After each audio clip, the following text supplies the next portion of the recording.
a 3 procesos a votación por mayoría calificada. Se producen 3 sesiones. La primera, cuando no hubo mayoría calificada, se esperó 72 horas, se produjo la segunda, hoy se produjo la tercera, y cuando no se da la mayoría calificada, el propio constituyente y el propio Tribunal Supremo, la ley orgánica del Tribunal Supremo de Justicia, establece el mecanismo para impedir que se produzca el vacío, que es que en una cuarta sesión se elige por mayoría absoluta, es decir, con la mitad más uno de los votos de los diputados, o mayoría simple, como también se le conoce, Que eso correspondería en la jornada de en la mañana, sesión de domingo. mañana, que está convocada para las 10 de la mañana. De manera que tenemos una constitución que está funcionando, tenemos un país donde las instituciones se están produciendo transiciones de manera natural, normal, sin trauma de ningún tipo, eso sí, enfrentando, por supuesto, las manipulaciones, los intentos de obstaculizar, los intentos de las interpretaciones erróneas de la Constitución e interesadas, erróneamente interesadas por parte de la oposición para tratar de enredarnos. Sin embargo, no han podido porque efectivamente nosotros en la Asamblea Nacional existe una bancada revolucionaria absolutamente convencida, comprometida con este proceso y además absolutamente clara de los argumentos jurídicos y políticos que nos permiten a nosotros, sin violentar, más bien garantizando el cumplimiento de los parámetros constitucionales y legales, el nombramiento de estas autoridades, de Ahora, estos poderes parlamentario públicos. Piñate, le preguntamos, en diversas entrevistas a través de diferentes medios, se le vio a la oposición venezolana pedir a gritos, prácticamente, la renovación de los poderes públicos del Estado venezolano, los que tenían periodos vencidos, ¿no? Repito, ciudadano, electoral y judicial. Entonces, ¿por qué ahora, cuando finalmente se concreta esa realidad, esa petición, tal cual establece la Constitución, la oposición se niega a votar y además se ausenta o se retira de la sala cuando corresponde la juramentación, como lo hizo el lunes con el defensor del pueblo, la fiscal general de la República y el nuevo procurador? Porque hay un plan político. Ellos no solamente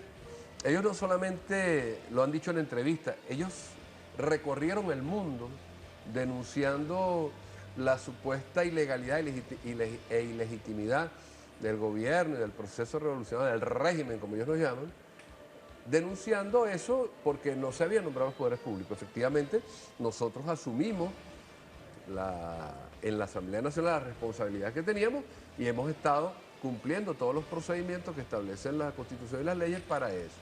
Ahora, es un plan político que tiene que ver con los intentos de avanzar, de acceder al poder por vías no constitucionales. Yo estoy convencido que para ellos, después que se plantearon una pugna interna sobre si era constituyente, sobre si era Congreso Ciudadano o si eran las elecciones parlamentarias, pareciera que ya descartaron dos, Congreso Ciudadano y Asamblea Constituyente, y se van por un plan a través del cual intentan, primero, tratar de deslegitimar las instituciones del Estado venezolano. Por otro lado, intentan también generar situaciones conflictivas de violencia, etcétera, el año que viene, para, aparte de la guerra económica, los sueños que tienen con relación a la caída de los precios del petróleo, etcétera, que todo eso combinado conduzca a una reducción de la base social de apoyo del gobierno bolivariano y de la revolución para llegar, en caso de que no nos puedan derrotar antes, llegar a las elecciones parlamentarias del año 2015 en mejores condiciones. Sin embargo, yo creo que esos planes, esos son sueños que no se van a cumplir por cuanto, bueno, la fuerza de la revolución, las fuerzas revolucionarias lideradas por el compañero presidente Nicolás Maduro y la dirección política de esta revolución ha venido tomando un conjunto de acciones y va a profundizar en acciones en el próximo 2015 que conduce a una mayor fortaleza de la fuerza de la revolución, de manera que esos planes no se van a dar y nosotros vamos a tener el año que viene una contundente mayoría nuevamente en la Asamblea Nacional. Diputado, yo le invito a que comentemos las imágenes que nuestro equipo de producción está difundiendo a través de la pantalla del estudio, porque dicen bastante, ¿no? Y es una realidad que ha sido reiterada durante este año al menos, en el Parlamento venezolano. Allí vemos las sillas de la bancada opositora completamente desocupadas, ¿no? Y ahí están los nombres para que se demuestre que no estamos mintiendo, que esos curules no corresponden a diputados del chavismo. Entonces, por qué los diputados de la oposición venezolana no van si el pueblo les eligió para ello? Porque no trabajan en primer lugar, porque su interés fundamental no está en legislar a favor del pueblo venezolano, sino en usar la Asamblea Nacional como un trampolín, como un vehículo, como una suerte de megáfono que permita amplificar las opiniones de los sectores de la derecha y fundamentalmente de la ultraderecha. Allí en esas imágenes hay un solo diputado opositor. Uno solo. Hablando por teléfono, hablando por por cierto. teléfono. En ese caso, esta sesión correspondió al día que de la elección del Poder Ciudadano, en donde efectivamente un solo diputado opositor votó a favor de la propuesta, que fue Ricardo Sánchez, que está ahí, es un diputado de esa propia bancada de él. El resto se fue, y esa es la conducta consuetudinaria permanente de la oposición, no solo en las plenarias, donde asisten pocos y pasa una hora de sesión y ya no queda nadie de ellos, sino que además también es la misma actitud en las comisiones. De manera que ellos efectivamente la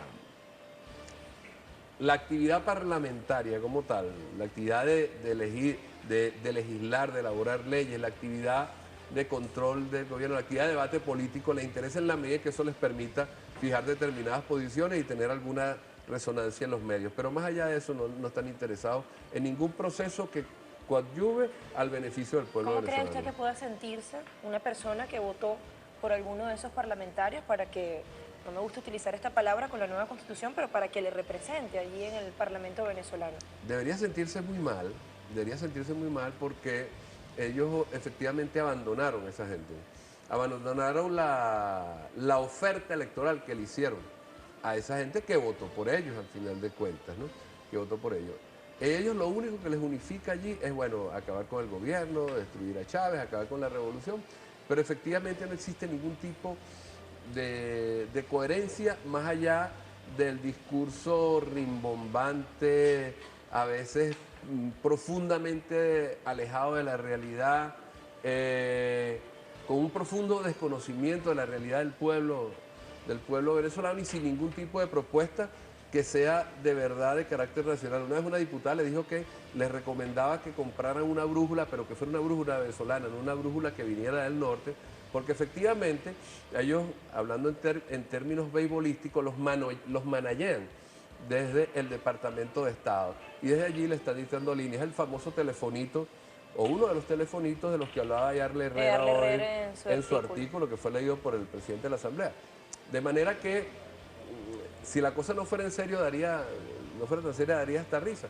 Pero efectivamente, ellos no han cumplido con las ofertas que le hacen a sus electores, simplemente, bueno, cobran un sueldo, no asisten, etcétera, y el espectáculo permanente es ese que ¿Cierra vemos la aquí oposición atrás. este año legislativo con un fracaso más en su haber?